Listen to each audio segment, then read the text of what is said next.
আপনার আগের এগ্রিমেন্টের একটা এক্সটেনশন বলতে পারেন। তো সেটার উপরে যেহেতু আলোচনা হবে, তো আলোচনার দরজা যেহেতু খোলা আছে, কাজে কিছু একটা আউটকাম তো আমরা আশা করি সবসময়ের জন্যই। আমরা যে আলোচনা করব সেটা তো রেসিপ্রোকাল ট্যারিফ আমরা চাই না থাকুক, এবং অন্য যে সমস্ত শর্তগুলো দেওয়া হয়েছে সেই শর্তগুলো আমাদের জন্য আমাদের কাছে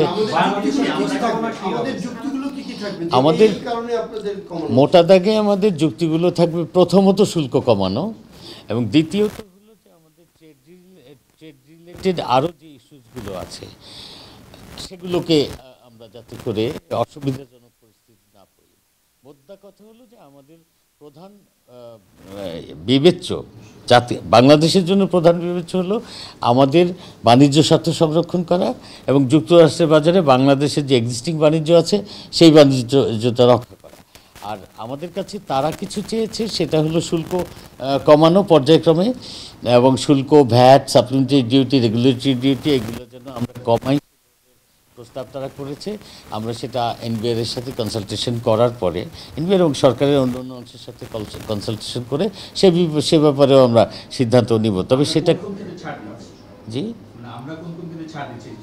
না, আমরা তারা এই চিঠিতে যা উল্লেখ করেছে, মানে আজকের যে ডকুমেন্ট পেয়েছি তাতে যা ছাড় চেয়েছে তারা, সেগুলো আমরা অবশ্য আগেই প্রমিস করেছি, এবং সেগুলোর উপরে এমনিতেও আমাদের ডিউটি খুব কম, যেমন হুইট, সয়াবিনস এবং এয়ারক্রাফট, আদার মেশিনারি, যেগুলোর উপরে এমনিতেই ডিউটি রেট খুব কম, এবং সেক্ষেত্রে আমাদের ছাড় দেওয়ার ক্ষেত্রে আমাদের ইউএস ট্রেডটা বাংলাদেশে বাড়ানো তো দরকার, সেটা না বাড়ালে তো আসলে তারা আমাদেরকে কোনো ধরনের ছাড় দিবে না।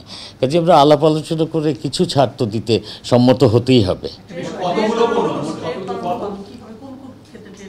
আমাদের ট্রেড বাড়ানো, যে দেখেন আমাদের যদি শুল্ক ছাড়, সেখানে তারা যদি কিছু শুল্ক ছাড় দেয়, তাহলে স্বাভাবিকভাবে বাণিজ্যিক ট্রেড যেটা ব্যবসায়ীরা করে থাকেন ওইটা তারা সিদ্ধান্ত নেবেন। কিন্তু সরকারি ট্রেড বাড়ানোর জন্য আমরা যেগুলো ফ্যাসিলিটেট করব, যেমন আপনারা জানেন যে আমাদের বিমান বহরের প্রায় সব এয়ারক্রাফটই বোয়িংয়ের, এবং আমাদের বিমানের ইনফ্রাস্ট্রাকচার যা আছে সেটাও বোয়িং ওরিয়েন্টেড।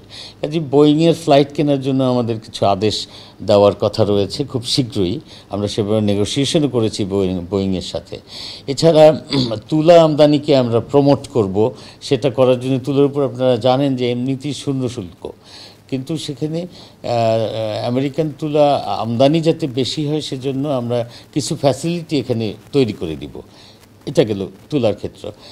সরকারি খাতে যে সমস্ত ফুড গ্রেন কেনা হয় সেক্ষেত্রে আমরা আমেরিকাকে একটু প্রাধান্য দিব।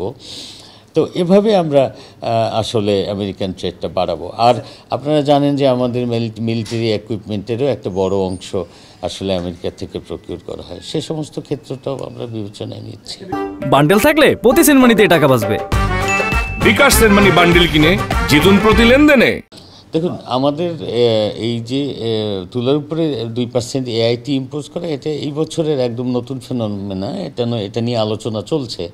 আমাদের তুলা খাতের, বিশেষ করে টেক্সটাইল খাতের যারা অংশীজন, তারা সরকারের সাথে আলোচনা করছেন, সেক্ষেত্রে সিদ্ধান্ত তো কিছু একটা আসবে। কিন্তু বাইল্যাটারাল ট্রেডের সাথে এটার তেমন কোনো সম্পর্ক নাই, কারণ ধরেন এটা হলো যে ইম্পোজ করা হয়েছে, কিন্তু বাইল্যাটারাল ট্রেডে সবসময়ই নেগোসিয়েশন পর্যায়ে কিছু ছাড় দেওয়া হয়।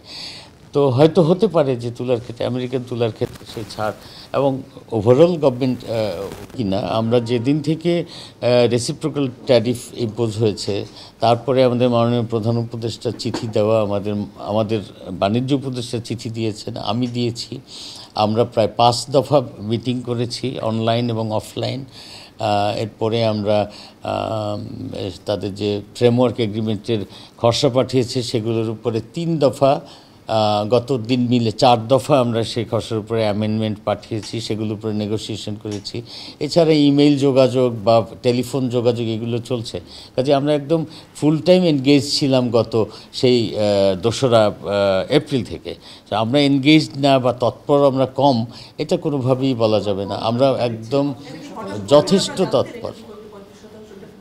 না, এটা আমরা আশা করি গতকালকে যে 35%-এর একটা চিঠিটা হবে এটা আমরা আশা করি নেই, কারণ আমাদের এই সপ্তাহে এই যে 9, 8, 9, 10, 11, 12, 10, 11 এই মিটিংগুলো তো নির্ধারিত ছিল। এর মধ্যে এই চিঠিটা সম্পর্কে আমরা জানতাম না, তবে ডকুমেন্টটা যে আমরা পাবো, ডকুমেন্টটা আমরা চেয়েছি সেই এগ্রিমেন্টের কপি পাওয়ার পর থেকে, যে আপনারা এগ্রিমেন্টের কপিতে খসড়ায় আপনারা 3টা শিডিউল প্রপোজ করেছেন, বাট শিডিউলগুলো তো দিচ্ছেন না, ফলে আমরা তো নেগোসিয়েশন ওইগুলোর উপরে করতে পারছি না, সেটা আমরা চাচ্ছিলাম। তো সেটা আমরা আজকে পেলাম, আজকে খুব সকালে পেয়েছি। তো সেটা নিয়েই তো মূলত কথার জন্য, না কিছু না হলে প্রেশার হবে সেটা তো সবাই বুঝে, এবং সেটা যাতে না হয় সেজন্য তো আমরা যাচ্ছি আলোচনা করতে। এটা শেষ পর্যায়ে তো তারা বলেনি কখনো, এটা শেষ পর্যায়ে না, এখানে বলতে পারেন মাঝ পর্যায়ে। কারণ হলো যে তারা অগস্ট পর্যন্ত এই চিঠির কার্যকরিতা দিয়েছে, অগস্টের 1 তারিখ থেকে, আবার আজকে থেকে এই 35% ইম্পোজ করে সেইটার কার্যকরিতা 1 মাস দিল এবং খসড়া এখন পাঠালো। অর্থটা কি? অর্থটা হলো যে নেগোসিয়েশন করে কিছু একটা করা যাবে। আমরা সেটার জন্যই তো প্রচেষ্টা নিচ্ছি। আমরা বেস্ট আউটকামটার জন্য প্রচেষ্টা চালাচ্ছি প্রথম দিন থেকে এবং চালিয়ে যাচ্ছি। না, এটা যদি না কমে এখনও তো সেটা বলার মতন সময় হয় না, যাতে কমানো হয় সেজন্যে আপনি দেখেন সামনে 1 মাস রেখে আজকে ডকুমেন্ট হ্যান্ডওভার করা হয়েছে এবং নেগোসিয়েশনের ডেট দেওয়া হয়েছে, ডেটটা তাদের পক্ষ থেকেই দেওয়া হয়েছে। তার মানে নেগোসিয়েশনের দরজা খোলা রয়েছে, আমরাও নেগোসিয়েশনে এনগেজ হচ্ছি, আমরা কথা বলছি, কথা বলতে যাচ্ছি। আমার উপদেষ্টা মন্ত্রী সেখানে আছেন, আমি আজকে যাচ্ছি সন্ধ্যায়। তো আমরা কিছু একটা ফলাফল পাবো না এরকম আশা করে তো আর আমরা এই এনগেজমেন্টে যাচ্ছি না, আশা করি কিছু একটা ফলাফল আমরা পাবো। আমরা এই চিঠিটা শুধু একটা ইম্পোজিশন। আপনি দেখেন আগে ইম্পোজিশন ছিল 37%, পরে সেটা একটা বেসলাইন ট্যারিফে রাখা হয়েছে ফর 3 মান্থস। এরপরে 1 তারিখ, আগামী 1 তারিখ থেকে একটা করেছে। এর মধ্যে এখন চিঠি মাননীয় প্রধান উপদেষ্টা দিবেন কিনা সে বিষয়টা এখনও সিদ্ধান্ত হয় না, কারণ আজকে খুব সকালে পাওয়া গেছে। এগুলো আমাদের নেগোসিয়েশনের আউটকামের পরে উনি সিদ্ধান্ত নেবেন। বান্ডেল থাকলে প্রতি সেনমানিতে টাকা বাঁচবে। বিকাশ সেনমানি বান্ডিল কিনে জিতুন প্রতি লেনদেনে।